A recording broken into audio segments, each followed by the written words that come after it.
Hello, Mr. America and all the ships at sea. It's your man, Tim Roberts, 820, the ugliest man in social media. Okay, so I'm going to do a review of, dismantling, deconstructing this movie called The Game Changers. Now, I know it came out in 2019. I'm a little behind the ball. I wasn't on YouTube at that time. But that movie just really stuck in my craw, and I've got to get my thoughts out about it. I've done some research on it, the people who are in it and whatnot. So, let me first say that this is not an actual documentary. I know it's purported as one, but it's not. Documentaries are not made in this way. You want to see a good documentary? Go watch Grizzly Man, or you go watch the documentary made about the chimpanzees in the Congo. Great documentaries. That's how a documentary gets done. This was a movie done probably with 3 to 4 weeks, maybe 5 to 6 weeks of principal shooting. You might have had some pickups, some close-ups done. And then they edit it all together with their slick, split screens and whatnot. So the movie starts out with the main protagonist, James Wilkes, in England. He's a Brit, and him growing up, thinking you got to eat meat and eggs to be Superman and blah blah blah. He gets into MMA and karate and whatnot, and he becomes a champion, I think, in the welterweight division in MMA. And you hear his voice doing a voiceover, and he says, "I was sparring with a heavyweight, and I injured both of my knees." Stop right there. First off, welterweights don't fight heavyweights. Now, in the early days of MMA, UFC, yes, you had different sized people going against each other, but they had to go the route of boxing where you had weight classes, because, that would be like Mike Tyson boxing Manny Pacquiao. Manny Pacquiao would die. I mean, they both have the speed and the skill and whatnot, but Mike Tyson has heavier gloves and more power. He would kill Manny Pacquiao, okay? So, that to me just didn't sit very well. I was like, wait, why is a welterweight fighting a heavyweight? I didn't understand it. Anyway, so he has to have surgery on both his knees, okay? So, screen turns to black right after he says that, and it comes back up. You see him sitting in a wheelchair with his knees bent with braces on, gets wheeled out by a nurse. Now, this is probably a studio shot that was done in a studio owned by James Cameron, who is the producer of this movie, billionaire. He's got tons of money and whatever. He could set that up. Because you don't see any signs or any signage or anything that shows that that's an actual hospital. You just don't see it. So, again, stop. I know somebody who had a knee injury, tore an ACL. Now, when you have an injury like that, okay, in order for your ligaments to reattach to the bone, it takes 6 weeks, which means your leg has to be in what's called a straight cast. It's similar to that boot that you would wear if you twisted your ankle or broke an ankle, but you could still walk around, because it fits around your lower leg so that the pressure's not on the ankle. It's very similar to that. It's not a permanent cast, but it keeps the leg straight while the ligament is reattaching itself to the bone, which takes 6 weeks, okay? But here's what I found out. Stop the tape again. James Wilkes did an interview with Piers Morgan. It was actually him and another person that was in this film. They were talking about the movie The Game Changers. And Piers Morgan, like me, asked direct questions like, well, how long have you been vegan? Well, I've been vegan for 7 years. Well, when did you get injured? I got injured when I was 34 years old. When the movie was made, he was 40 years old. 40. Which means he had already healed from this injury. That's why you saw those braces on his knees. They had to do something to make it look like he was injured. But if you noticed, there's no bandages, no ace bandages, no staples, no stitches, and nothing on his knees. I'm like, where's all the cartilage damage and all the knees wrapped up in whatever? You don't see that at all. So he was injured and got better 6 years before this movie was ever made. So right there, he's lying to you, okay? Right there, he's faking this whole thing. He's just an actor in this movie now. Because he has the props, he's got the braces on his knees, okay? And, excuse me, this guy is just a fraud. He's an absolute fraud. He was not injured during this movie, when this movie was being filmed. This is all just props. Because the next 3 scenes, you'll see him with, sitting down. He's got his knees bent again. He's got crutches. It's like, you wouldn't give crutches to somebody who has both knees that are destroyed. You'd give him a wheelchair. Because the crutch relies on one leg being good. They give it to someone who's got a broken leg so that the good leg holds all the weight plus the crutches. Okay? So, come back to the film. He starts talking about how I had to find a way to get back into shape and get back real quickly, So I started doing research on gladiators, the toughest fighters in the world, I'm like, the greatest fighters in the history of mankind. I'm like, yeah, in that setting, they were really good. The Roman gladiators, he says, Roman gladiators. The next thing you see is him voicing over. You see Ephesus, Turkey. Okay. Now, yes, there were Colosseums around the world at that time. There wasn't just Roman Colosseum fighters. They had them in Turkey. They had them in Africa. They had them all over the place. All right. And they do this. They start digging up. They apparently found a grave site where all these gladiators were buried. Okay, in Turkey, not Rome, but Turkey. And they start, chopping them up and grinding up bones and special lights and this whole rigmarole nonsense of trying to prove what their diet was. Now, excuse me, that's just those gladiators in Turkey. Turkey is a Muslim nation, okay? And they probably had, the similar type diet to what Muslims have today, where there's no pork, all right? A lot of, grains and things like that. So that would be normal for them to have that type of diet. That would be normal for them to eat, potatoes and barley and whatnot, wheat and barley and nonsense like that. But remember this, gladiators were slaves. They were not, there were some professionals. There were a handful of professionals, but most of them were slaves. They got the leftovers. They didn't get the best meats and the best fruits and vegetables and whatnot. They got the sloppy leftovers. That's what they got, okay? Stuff they would feed the cattle and the pigs and whatnot, okay?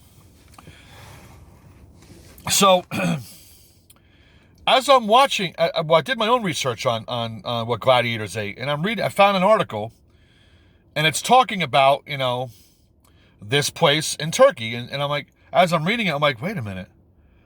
This scene in this movie is flashing in my brain. I'm like, wait a minute.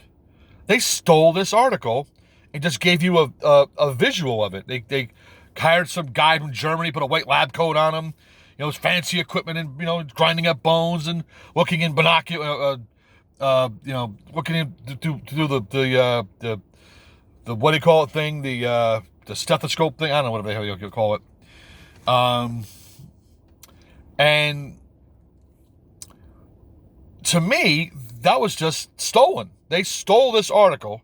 They didn't do any of this. These producers, these people did not do any of this research themselves.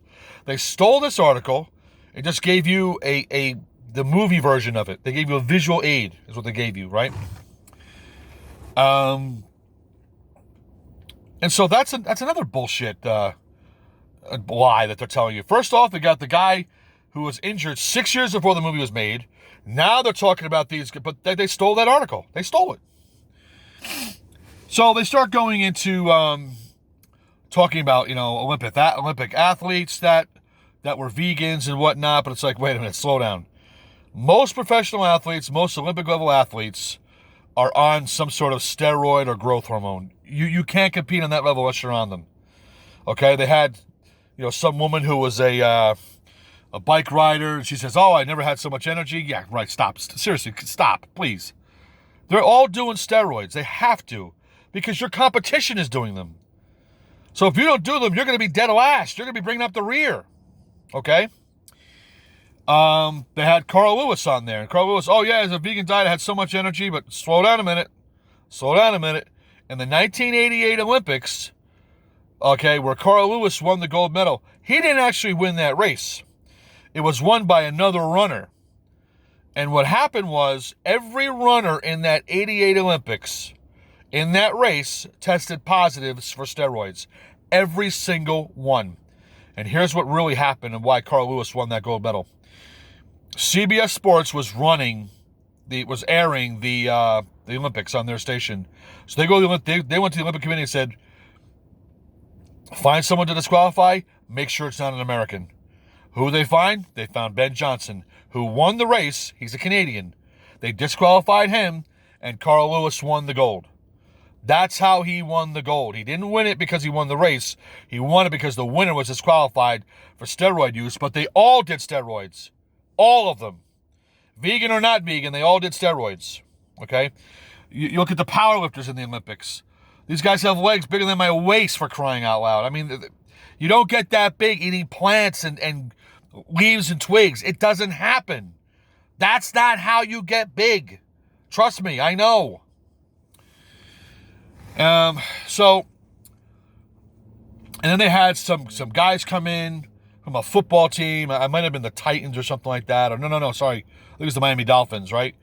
3 young guys, and they probably had different groups of guys. You know, like who's gonna react the funniest? You know, because they put these cock rings on them to test their erections while they sleep. It's like, and then they gave them beef one night, and they gave them vegetables the next night, and they did a comparison of how many erections they got while they slept. And I'm like, first off, they shouldn't have got these guys to do it because they're all giggling and laughing like 12-year-olds whose balls just dropped and they just got their first pubic hair. It was embarrassing to watch these guys. It was really embarrassing to watch these guys. I'm like, why did they pick these guys? Because it's supposed to be a funny scene, I guess, break the levity. I don't know. It was ridiculous. And they're laughing and giggling, you know, and oh, you had more erections than me. It's like, no one does that. Nobody does that. When I talk about sex with my friends, we don't laugh and giggle. We don't do stuff like that. Men don't act that way. These are just actors, okay? So, and they bring in this other guy who's going to run the Appalachian Trail, trying to do it in record time, okay? And by the end of the movie, he gets to the end, and he does it in record time. It's like, great, congratulations. You're now the valedictorian of summer school. Nobody cares. Nobody cares how fast you did the Appalachian Trail. Nobody cares. You're the valedictorian of summer school. Hey, Joey, what'd you do this summer? Oh, the summer school. Really? Why? Well, I couldn't pass the math class. I couldn't pass the English. Yeah, but it was so easy. It's like, why is that such a huge deal? I don't understand. I don't get it. I really don't. But we'll go on to my favorite guy of the whole movie, Patrick Baboumian, the powerlifter. Now, I'm kind of into bodybuilding and powerlifting and stuff like that. I know the names and whatnot. And this Patrick Baboumian, you start off seeing this guy lifting weights, whatever, and he screams into a microphone, "I'm growing eating plants!" You know, it's like, what are you doing? Why are you shouting like that? Why would you do that? Anyway, this guy is a powerlifter that's vegan, okay? But he's never been to an Arnold competition, a strongman competition. He's never been to a European strongman competition. He's never been to the World's Strongest Man competition. Okay, yet he's a record holder. But here's how records work with Guinness Book of World Records. You could do a bungee jump 300 feet in the air, dip a Frito chip into ranch sauce, right? That's a record. That counts as a world record. That's how silly it's gotten at the Guinness Book of World Records. Okay? He has a world record for holding up weight, you know, for a minute. There's another thing he did. I think it's called the donkey something, the donkey lift or something, where he carries a certain amount of weight for 20 feet. It's like, what then? If he's so strong and powerful, why doesn't he get invited to the World Strongman competitions? He doesn't, because he's not strong enough. I actually saw him on a competition on YouTube called Strength Wars. And he went up against a guy called the Anabolic Horse, who beat him. And then he went up against a guy called the Faceless. Okay? Go look it up on YouTube. The Faceless absolutely destroyed Patrick Baboumian. And the Faceless is not a strong man. He's a weightlifter. He's a bodybuilder. But he's not a strong man like Patrick Baboumian. He's just not. And he destroyed him in this competition. I mean, destroyed him. There was 5 parts to the competition. The Faceless got to the last part. I think he finished it. Patrick Baboumian barely got to the 3rd part of the competition. Barely got to it. So he's not really that strong, because you're not going to get strong eating leaves, twigs, and grass. Okay? And Patrick Baboumian says, well, people say, why don't you just eat what an ox eats? And he says, why don't you just see what an ox eats? Yeah, that's because oxen and cows are ruminant animals. They have 4 chambers to their stomach. Do you have 4 chambers to your stomach? No, you don't. Humans have 1 chamber, okay?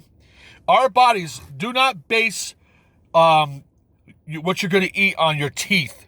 That's not how you base things. You base it on what your body can do to digest the food you give it. Okay? We are set up perfectly with our small intestine the way it is to process meat. That's what we do. That's where we get our main nutrition from. Okay? Because that's what our bodies are set up to digest, assimilate, and absorb the nutrients. We're not meant to eat grass and twigs and stuff like that. We're not meant for that. We're not meant to eat leaves. Okay? You look at chimpanzees. They'll spend 12 hours a day foraging around looking for... They'll eat other chimpanzees. They'll eat other gorillas, other monkeys, other primates. They do. Okay? Gorillas do that. They'll chase down another monkey that's different than them. They'll tear it to pieces while it's alive and feed it to each other. That's what they do. I've seen horses eat chickens. I've seen chickens eat mice. I've seen deer eat birds. Fish eat other fish. Snakes eat whatever they want to eat. You know, that's just... Animals mostly want to have meat in their diet. Most of them do. They really do. Because they understand it's more nutritious. For some reason, instinctively, they understand it's more nutritious for them. Okay? But, excuse me. This guy, Patrick Baboumian, is eating plants and leaves and twigs, and he's not even competing any longer. I heard he got injured and he was not able to get back. This is why you can't be a vegan athlete. Now, a vegan athlete, if you use that diet on the day of competition, like look at long distance runners, they will carb up like the weeks leading up to a race, eating lots of pasta, which is plant-based, right? Why? Well, because it builds up the glycogen stores in the liver. This way, when they get into the race, they got those glycogen stores that their body can reach into to give them energy throughout the race. But you wouldn't have pasta a half hour before the race because your body can't absorb all those carbs. Okay, because insulin gets released into your system and to break down those carbs, right? But then your cells absorb all the insulin they can. What happens? The doors get shut. That insulin goes to your bloodstream. That's why you get that lethargic, tired feeling. It's some insulin flowing through your veins. Okay? So, and Patrick Baboumian actually challenged Brian Shaw, who is a four-time world's strongest man. A competition that Patrick Baboumian has never even been invited to. And Brian Shaw has competed in it 13 years in a row, won it 4 times. And he's challenging him to do squatting. It's like, dude, you're going to get destroyed by Brian Shaw. Brian Shaw will lift at least 25 to 30% more than this guy will do. At least. Maybe even more. Maybe more. So, they got to bring in Arnold Schwarzenegger. He's part of the whole thing. He's part of the... He helped produce this movie. But a few months later, he had another movie coming out, a new Predator movie. So that's why he got involved with this, to get his name in the news, to get his name out there, to keep people thinking about him, thinking about his next movie. That's why he got involved with this, I think. He's talking about, well, do you need me? That's manly, that's marketing. It's like, no, it's not marketing. If you look at Arnold Schwarzenegger's diet when he was a Mr. Olympia, I've seen pictures of him with stacks of eggs, 30 with 30 egg crates. Crates that have 30 eggs in them. Sleeves have 30 eggs each, up to his mid thighs. And he probably ate that in 1 week. He would eat pounds and pounds of meat every day. Every day he did this to get that big chest, to get that shape he had, to get those big muscles. You need meat protein and meat fat to do that. You can't do it with plants. It doesn't work. Plants don't have the necessary nutrients, vitamins, minerals that are going to build a strong body. If you want to be on a vegan diet, you're an adult, you choose that, fine. God bless you. Have fun with it. But you should not make your kids do it, because you're going to really do your kids a real disservice if you put your kids on a vegan diet. You really will. You really will. So towards the end, they have Patrick Baboumian, that powerlifter, doing some sort of I forget what they call it. It's like a mule lifter. It's this big cage thing where he carries weight 20 feet or something. Oh, it's a new world record. It's like, what? No, sorry, it's not a world record. It's not. Okay, Mr. Baboumian, you're not a world record holder. Sorry, you're just not. Sorry. So overall, I give this movie an F for fail, because it didn't convince me to go vegan. I've tried vegan diets throughout my life, throughout my 50 years of life. I've tried it. It's just too much work, cutting up plants and shaving. I was like, oh, stop, please. I couldn't do it. I'm like, nah, I'm not doing this again. But I really believe there's a lot of people who are switching to these vegan diets that just don't understand that you cannot build a strong body on a vegan diet. Now, there are anomalies in this world. There are genetic anomalies, like superior athletes, people like Larry Bird, Michael Jordan, LeBron James, Tom Brady. These are superior athletes. They're at a higher level than most people. They can literally eat garbage and still perform at a higher level than you and I. They just have that natural ability that most people don't have. Most people have average ability, like me. I'm an average football player. I'm an average hockey player. I'm an average baseball player, probably below average baseball player. But not everyone can do sports at a professional level. And a lot of these athletes have to take steroids and whatnot, to keep going and to perform at that high level. You just have to do it. You really do. So, in conclusion, this movie was really not convincing for me. I think stupid people would probably fell for it, I guess. I mean, I don't see how you could see all these lies and obfuscations and just falsehoods and believe this is the truth and believe this is healthy for you, because it's just not. It's just not. So, I don't recommend you go on a vegan diet. If you want to watch the movie, watch it, but watch it and do your own research. Research, like research that I did, and understand that, veganism is, I understand where they're coming from, that they feel for the animals, they want compassion for the animals, they want you abusing. I get it, I understand, believe me. I personally don't agree with antagonizing animals, before we slaughter them for our food, because actually that spoils the meat. That's why hunters, when they hunt, they want to shoot a deer in the chest, because they don't want it to run very far, because if it runs too far, adrenaline gets released, that goes into the bloodstream, which goes into the meat, and it can spoil the meat. It's not healthy for it. It's not good for it. You want that deer to drop very quickly when you shoot it. That's just how it is. So, anyway, that's my dismantling of the Game Changers. Oh, and by the way, James Wilkes was eating meat before he became a champion in MMA. It was after, when he got injured, that he switched to a vegan diet. So he did become a champion eating meat. So, thanks guys for tuning in. Take care. Bye-bye.